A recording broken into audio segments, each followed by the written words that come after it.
कोई बंदा सी ना ते किसी जी नूं आखण लगा यार मैं चाहना भी मैं भी मशहूर होवां। हजरत जी ये बड़ी एक नफसियाती मरज है। हर बंदे का दिल करदा भी मैं भी फेमस होवां, मेरी भी बल्ले बल्ले वाह वाह मेरा भी ना होवे। वो आंदे यार मैं चाहना भी मैं भी मशहूर होवां ते मैं की करां।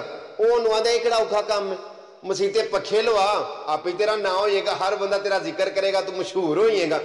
उन्हें इंज किया, अगले दिन ना मसीते पखे लवा छड़े। हुण उन्हें नमाज कदे एक भी नहीं सी पढ़ी, उन्हें 5 ही नमाज़ां शुरू कर लईआं। पहली नमाज भी पढ़ी, दूजी भी पढ़ी, तीजी भी पढ़ी, तो कान ला ला के सुने भी होर एक बंदा मेरा नाम ले को पुछे भी आ पखे किन्ने लवाए ने। उधर भी सुने कान खड़ी के ले, कान खड़ी के लैन आते भी कान ला के गल सुनना, कोई बंदा ना ना ले। अगले दिन फिर 5 ही नमाज़ां पढ़ियां, तीजे दिन फिर नमाज़ां पढ़ियां, बल्कि जान भी दी किसी बंदे ना ना लिया भी आ पखे किन्ने लवाए ने। वापस जो जावे ना पिया, तो ही बंदा लभ पिया जिन्हें मशवरा दिता सी मसीते पखे लवा तू मशहूर होई। उन्होंने गल सुने ना बंदे दे पुत्रा, तू आने से मसीते पखे लवा तो तेरा ना होएगा, तू मशहूर होएगा। अज तीजा दिन पखे लवाया, कोई बंदा ना नहीं लेंदा पिया, मैं की करा। उस आख्या तू इस तरह कर, जेडे पखे लवाए नहीं ना वो ला लिया। वो पौंदी पैरी पिछा गया, उन्हें मस्जिद जेडे पखे लवाए सन ना वो पखे ला लिया। राह च उन्हें किसी बंदे ने वेख लिया पखे ला के खड़ दिया, पिंड रौला पै गया, गली माले अगे पिछे सारे भी फलाने का मुंडा पखे ला के लै गया, मशहूर हो गया। हर बंदे के लब्बां दे उदे जो फलाने का मुंडा पखे ला के लै गया। वो फिर उस बंदे को गया, आंदा गल सुन वो जे इंज ही मशहूर होना है तो मैंने पहला दसदा, मैं लवांदा ना, मैं उथों कम सी तू होर ही शै ला लिया। साडा मुआशरा है ना हजरत, चंगे काम की तारीफ नहीं करता, भैड़ा काम कोई कर पवे सिर ते समान चुक लेंदे ने। जे चंगे कामां की तारीफ करने की आदत बना लो ना, तो सारी दुनिया का होरां दा भी दिल करे वेखो वेखी काम करन दे उत्ते। मेरा एक वादा किया कि मैं किसी की वीडियो नहीं बनानी, किया सी वादा मैं किसी की वीडियो नहीं बनानी। उन्हां कुछ जीव ऐसे होंदे ने, उन्हां दे कोल होर कोई काम नहीं हुंदा सिवाय इस काम दे उत्तों लोकां दी ऐब तलाश करना। गंदी मक्खी वाला हिसाब, सारा साफ जिसम छड्ड के ना सिर्फ रेशे ते बहना, जिसम जख्म दे उत्ते बहना, वो गंदियां मक्खियां वाला हिसाब।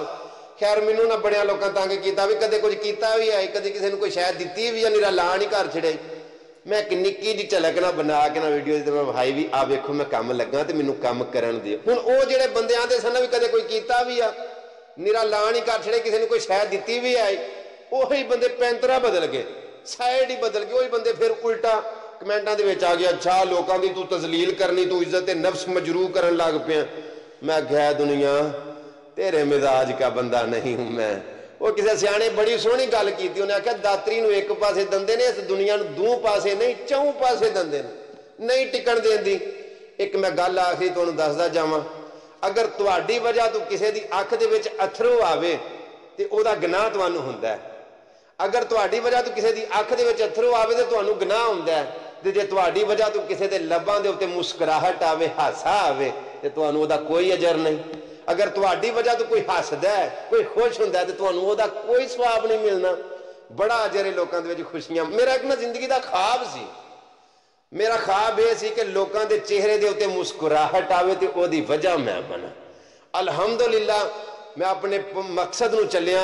जिहड़े लोग गल्लां करदे ने ना, जिहड़े लोग तनकीदां करदे ने, उन्हां लोकां नूं एक गल आखांगा, जिन्हां लोकां दीयां मंजिलां वड्डियां उच्चियां हुंदियां ने, जिन्हां लोकां दी सोच वड्डी हुंदी है, जिन्हां लोकां दे टारगेट उच्चे हुंदे ने, वड्डे हुंदे ने, राह दे विच निक्कियां निक्कियां जिहड़ियां तकलीफां हुंदियां ने उन्हां बर्दाश्त हस के कर लैंदे ने, वो हस के उन्हां तकलीफां नूं सह जांदे ने।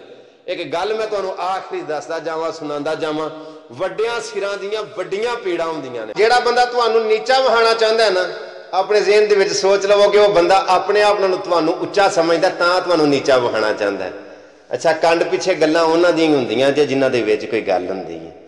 बाबा जी इशफाक ने आख्या है कि अगर तुहाडा कोई किरदार चुक के ना ते किसी चौरस्ते चौराहे दे विच भी लटका छड़े ना, ते अगर अल्लाह ने तुहानूं इज्जत दित्ती है ना, ते दुनिया की कोई ताकत तुहानूं बेइज्जत या रसवा नहीं कर सकती।